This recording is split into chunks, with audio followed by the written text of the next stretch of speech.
Do you know the 12 universal laws? Well, if not, I'm going to run through them in this video.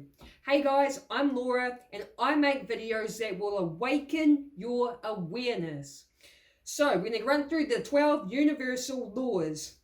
Law number 1 is the law of divine oneness. So we are all made up of the same stuff. We are one.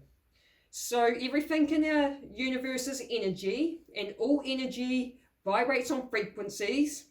So we're energetic beings, and our souls have all come from God. God created the universe, right? And I think of God as like the main energy source that we come from. So our souls come from God, and so we're all connected as one, and we're basically the universe experiencing itself in human form. So we are one means that, like, if you hurt someone, because we're all connected as one, you're really hurting yourself. Now we could get on the alien topic with this.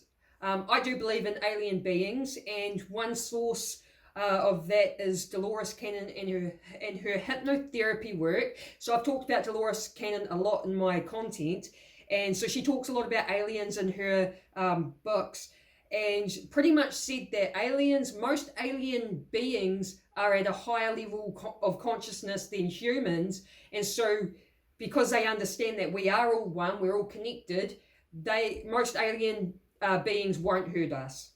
There are some alien beings that are at low levels of consciousness that would hurt us, but most of them aren't.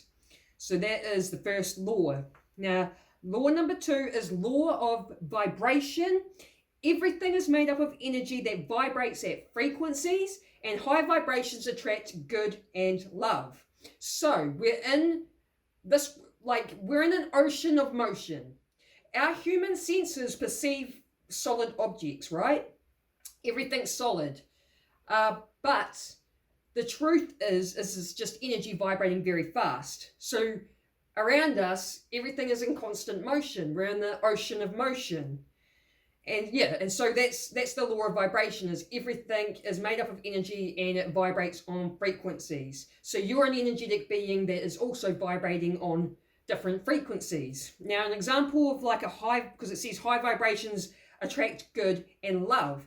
So high vibrational frequencies would be things like love, peace, gratitude is a very good frequency to be tuned into. So being in these high vibe states is what's going to attract better things into your life. A low vibe frequency is things like shame, sadness, fear, anger. Okay? So it's like we're energetic beings that's always going to be vibrating on different frequencies. So that's law of vibration. Now, number 3 is law of action.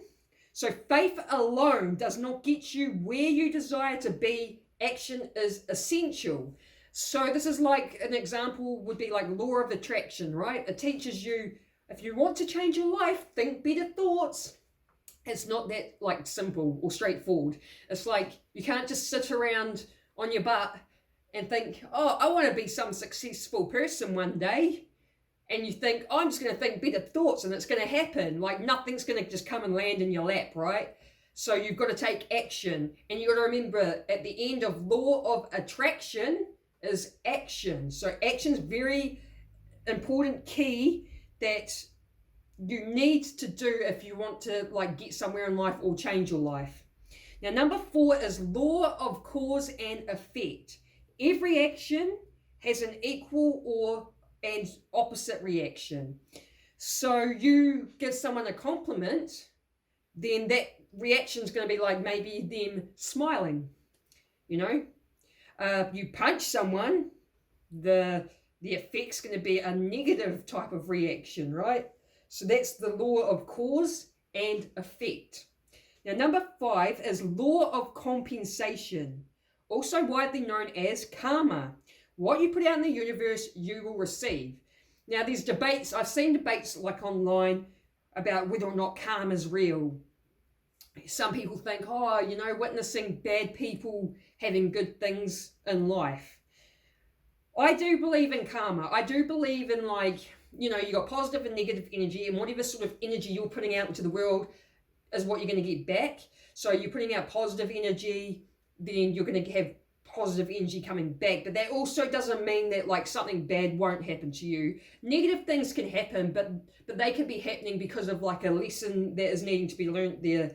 It's not like a karma type thing.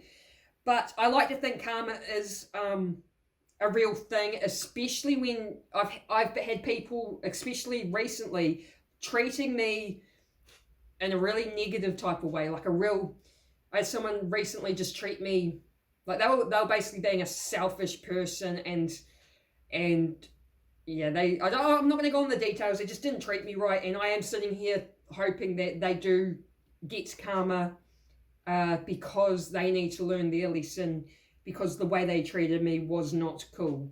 So I like to be hopeful that karma is a thing. Number 6 is law of correspondence.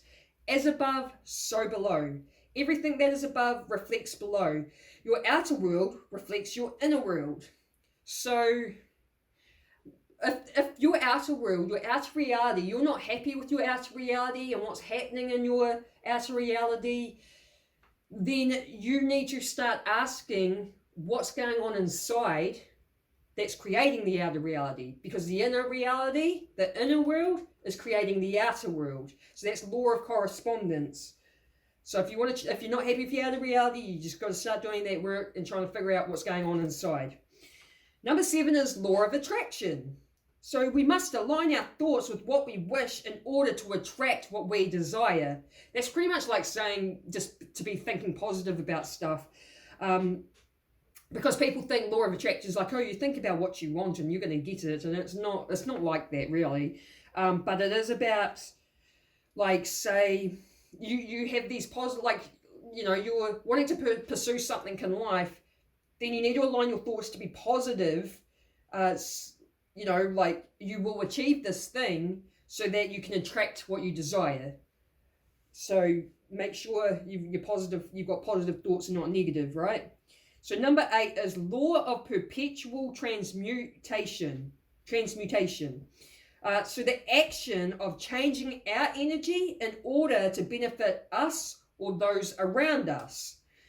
So energy is never created or destroyed. It simply transforms into something else. Now, law of perpetual transmutation could be something like something's made you angry.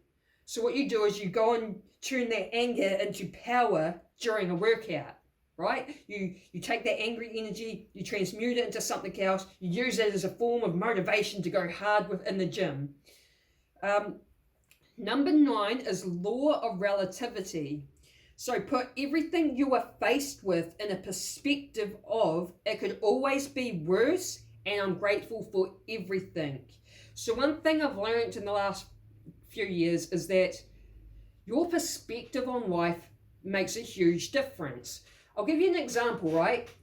Well, firstly, like, nothing in life has meaning other than the meaning you give it.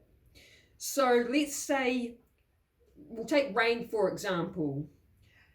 So someone that lives in a place where it rains a lot, they're going to have like a negative perspective with rain, right? They're sick of rain, they're always getting rain, and they just wish they had some sunshine, so when it rains again, they're like, oh, for God's sakes, it's raining, Whereas someone who lives in a dry place, who hardly gets rain, they get a lot of sunshine, and then it finally rains, they're like, yes, it's raining! It comes down to just perspective, right? Rain has no built-in meaning other than the meaning you give it. So learning to have that perspective, like, what I mean is learning to understand the importance of perspective, because it can change your whole attitude, like, in situations. So that's why it's saying it could always be worse, and I'm grateful for everything. That's the type of perspective you want to have. So number 10 is law of polarity. There is a polar opposite of everything. So that's like saying night and day, hot and cold, light and dark, yin and yang. Like, there's always opposites, right? Now, one thing with that is that there's always going to be good and evil in the world. Because one thing that really bugs me with the evil in the world is most people that have a normal brain would find disturbing and just kind of makes your blood boil, and that is pedophilia, right? Anyone who's messing around with kids. And the fact that I've kind of discovered that it's quite common compared to what I thought when I was younger. I thought when I was young, I used to think pedophiles were like a rare type of human, rare person to come by, right? But now that I'm older and you hear all these people's stories of like sexual abuse when they're kids, you realize how common it actually is. That disgusts me, right? But the annoying thing is like that to me is evil, right? But there's always going to be evil in the world, unfortunately, because of the law of polarity, good and bad, good and evil, right? So these sorts of people are always going to exist, unfortunately. But there could be less if we brought in the death penalty. I'd be all down for that. Okay, so number 11 is law of rhythm. There is a perfect natural rhythm in everything. So an example of that would be like our seasons, going through summer, autumn, winter, spring, back to summer, and going through that cycle. That's the law of rhythm.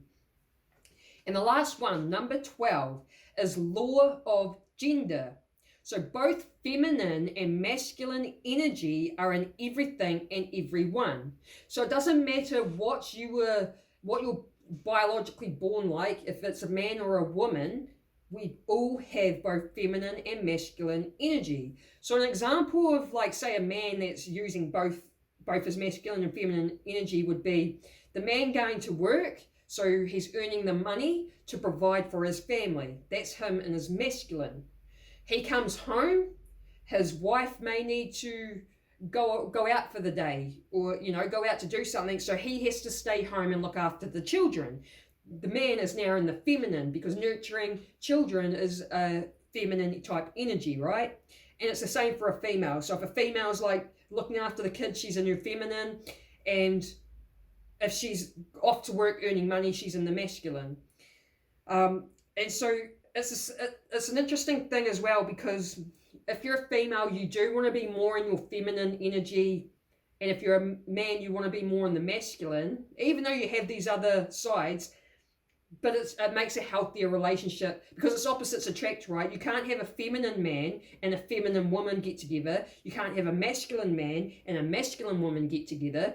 But you could have a masculine man and a feminine woman, or you could have a feminine man and a masculine woman. It's always opposites attract, but the ideal is when the man's in the masculine and the female is in the feminine. That's a more, I guess, like a healthy type of relationship. So those are the 12 universal laws. I hope you like this video.